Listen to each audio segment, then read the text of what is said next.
Drama meledak di pekan ke-20 saat Persib dan Borneo FC saling sikut di puncak klasemen lewat kemenangan dramatis di menit akhir.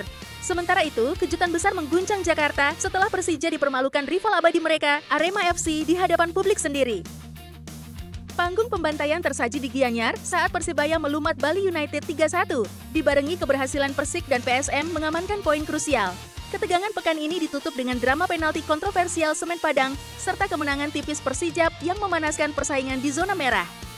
Selisih poin yang kian menipis di papan atas memastikan perburuan gelar juara Liga 1 2026 kini memasuki fase paling krusial. Berikut rangkuman lengkap pertandingan pekan 20. Stadion Gelora Bandung Lautan Api menjadi saksi dominasi mutlak Sang Maung Bandung saat menjamu Malut United. Pasukan Bojan Hodak tampil menekan sejak awal laga melalui sirkulasi umpan pendek yang sangat rapi. Kebuntuan akhirnya pecah pada menit ke-36. Berawal dari pelanggaran terhadap Robi Darwis, wasit Yuda Yamamoto menunjuk titik putih setelah meninjau layar asisten wasit video. Tom Haye yang maju sebagai algojo, sukses menyerangkan bola dengan tenang ke sudut gawang. Memasuki babak kedua, tempo pertandingan semakin memanas. Malut United mencoba bangkit, namun pertahanan tuan rumah tampil sangat solid. Momen krusial terjadi pada menit ke-87. Sradil Ramdhani yang baru saja masuk ke lapangan, langsung memberikan dampak instan. Memaksimalkan umpan terobosan cerdik dari Bergino, Sadil mengecoh kiper lawan sebelum melepaskan tembakan rendah yang mengunci kemenangan 2-0 untuk Persib Bandung. Kemenangan ini membuat Persib mengoleksi 47 poin dan terus menempel ketat posisi puncak klasemen. Sementara itu, Malut United tertahan di posisi 4 besar. Stadion Sumpah Pemuda menjadi saksi bisu drama kebangkitan luar biasa sang pesut etam. Bayangkara FC sebenarnya sempat memegang kendali saat Privat Marga mencetak gol di menit tambahan babak pertama. Sepakan kerasnya yang membentur pemain bertahan lawan gagal dihalau oleh Nadeo Argawinata. Skor 1-0 menutup paruh pertama untuk keunggulan tim tuan rumah. Namun Borneo FC menunjukkan mental juara di babak kedua. Tepat pada menit ke-50, Komang Teguh berhasil menyamakan kedudukan melalui sundulan tajam memanfaatkan umpan manis dari Cak Sambu. Petaka bagi tuan rumah datang pada menit ke-77. Iksanul Zikrak muncul sebagai pahlawan setelah memaksimalkan assist dari Caio Nunes untuk membalikan keadaan menjadi 2-1. Skor ini bertahan hingga peluit panjang dibunyikan wasit. Kemenangan dramatis ini membuat Borneo FC kini mengoleksi 46 poin dan hanya terpaut satu angka dari Persib Bandung di puncak klasemen. Sementara itu, Bayangkara FC harus tertahan di peringkat ke-9. Stadion Brawijaya menjadi saksi keganasan Macan Putih yang langsung menerkam sejak peluit pertama dibunyikan. Baru berjalan 4 menit, Ernesto Gomez sukses mengelabui kiper Sonny Stevens setelah memanfaatkan umpan matang Adrian Luna. Dominasi Persik Kediri berlanjut pada menit ke-32. Kali ini Ernesto Gomez berperan sebagai pelayan dengan mengirimkan assist yang dikonversi sempurna oleh John Toral menjadi gol kedua. Memasuki babak kedua, laga sempat terhenti selama 40 menit akibat hujan lebat yang menggenangi lapangan. Setelah dilanjutkan, Dewa United mencoba bangkit dengan memasukkan Egy Maulana Fikri dan Noah Sadawi. Hasilnya terlihat pada menit ke-58 saat Vico memperkecil ketertinggalan menjadi 2-1. Meski terus menekan, pertahanan Leonardo Napacio tetap kokoh hingga laga berakhir. Persik Kediri pun sukses mengamankan 3 poin penuh di kandang sendiri. Kemenangan ini membawa Persik Kediri melesat ke posisi 10, sekaligus menggeser posisi Dewa United di klasemen sementara Indonesia Super League 2026. Stadion Gelora Bumi Kartini menjadi saksi betapa kejamnya dunia sepak bola bagi Madura United. Sejak menit awal, pertandingan berlangsung sangat alot dengan tempo yang sangat hati-hati. Persijap Jepara mencoba memecah kebuntuan melalui aksi Alexis Gomez di menit ke-10, namun tembakannya masih terlalu lemah. Memasuki babak kedua, petaka bagi tim tamu akhirnya datang pada menit ke-64. Sebuah kemelut di depan gawang justru berakhir tragis ketika Giovanni Numberi melakukan gol bunuh diri yang membuat seisi stadion bergemuruh. Upaya Madura United untuk menyamakan kedudukan semakin berat setelah Lulinya menerima kartu kuning kedua pada masa tambahan waktu. Bermain dengan 10 orang, Laskar Sapekarap akhirnya menyerah 1-0 di tangan tuan rumah.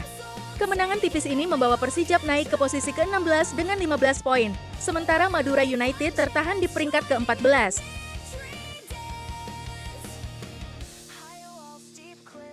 Stadion Kapten Wayan Dipta menjadi panggung pembantaian saat Persebaya Surabaya menghancurkan keangkuhan tuan rumah Bali United. Pertandingan berjalan panas sejak awal laga melalui jual beli serangan. Bajul Ijo membuka keunggulan pada menit ke-26 melalui sontekan jarak dekat Mihailo Perovic yang gagal dihalau penjaga gawang Mike Hupmajer. Memasuki babak kedua, serangan balik cepat pasukan Bernardo Tavares semakin mematikan. Pada menit ke-69, Alvan Suai menggandakan keunggulan setelah memanfaatkan umpan akurat Francisco Rivera. Hanya berselang 4 menit, Risto Mitrevski menambah derita tuan rumah melalui golnya setelah lolos dari jebakan offside. Bali United hanya mampu memperkecil ketertinggalan melalui Jordi Bruin pada menit ke-88. Skor 3-1 menutup kemenangan telak sang tamu. Hasil ini membawa Persebaya mengoleksi 35 poin dan menempel ketat zona 4 besar klasemen. Sementara Bali United masih tertahan di peringkat ke-8. Stadion Haji Agus Salim mencekam saat Semen Padang menjamu Persita Tangerang dalam duel penuh ketegangan. Sejak peluit pertama, kedua tim saling jual-beli serangan dengan tempo yang sangat cepat. Persita nyaris unggul melalui hoki Caraka, namun kesigapan Randy Oscario di bawah Mistar menggagalkan segalanya. Di sisi lain, kiper Igor Rodriguez tampil bak pahlawan dengan menahan gempuran tanpa henti dari lini depan Kabau Sirah. Drama sesungguhnya meledak di masa tambahan waktu. Wasit menunjuk titik putih setelah Diego Mauricio dijatuhkan di area terlarang. Keputusan ini memicu protes keras hingga harus ditinjau melalui VAR. Diego Mauricio yang maju sebagai eksekutor tetap tenang dan sukses menyerangkan bola pada menit ke-90 plus 14. Skor 1-0 bertahan hingga usai dan membawa kemenangan emosional bagi anak asuh Dejan Antonik. Hasil ini membuat Semen Padang mengoleksi 15 poin, sementara Persita tertahan di urutan ke-6 klasemen.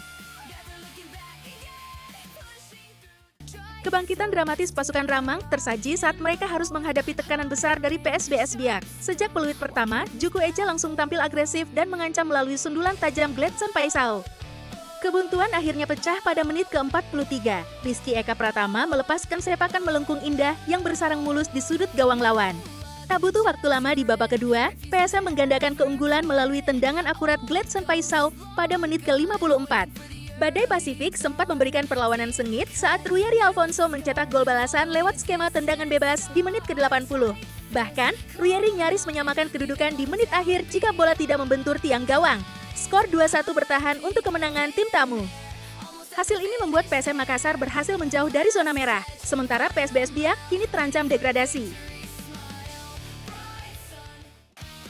Runtuhnya keangkuhan Macan Kemayoran terjadi di tangan rival abadi mereka saat Singoedan tampil agresif demi misi balas dendam. Persija Jakarta sebenarnya sempat mendominasi babak kedua dan mencetak gol melalui Gustavo Almeida pada menit ke-77. Namun, drama terjadi saat wasit menganulir gol tersebut karena posisi pemain yang sudah terjebak offside. Kehilangan momentum menjadi petaka bagi tuan rumah.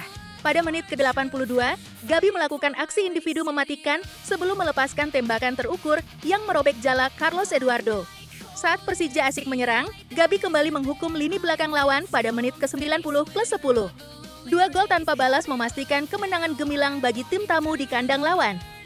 Hasil ini membawa Arema naik ke peringkat ke-12, sementara Persija tertahan di posisi ketiga klasemen.